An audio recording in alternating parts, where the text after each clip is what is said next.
BNP তাদের দাবি করেছে যে ডিসেম্বরের মধ্যেই সংসদ নির্বাচন করা উচিত। তবে নির্বাচনের সময়সীমা নিয়ে তাদের সঙ্গে একমত নন জামায়াতে ইসলামী। জামায়াতে ইসলামী মনে করে, সুষ্ঠু এবং গ্রহণযোগ্য ভোটের স্বার্থে অন্তর্বর্তী সরকারকে যথেষ্ট সময় দেওয়া উচিত।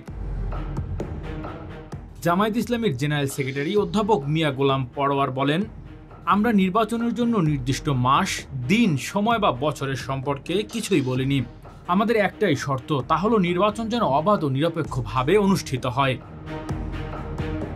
তিনি আরও বলেন, জাতীয় নির্বাচনের আগে স্থানীয় নির্বাচন হওয়া গুরুত্বপূর্ণ।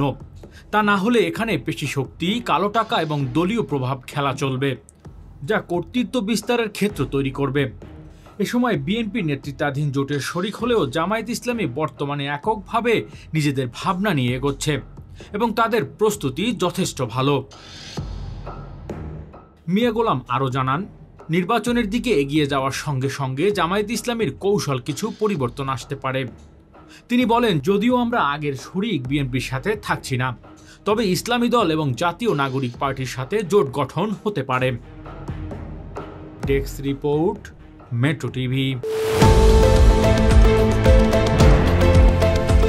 দেশের পাশে, বিশ্বের সাথে, মেট্রো টিভি।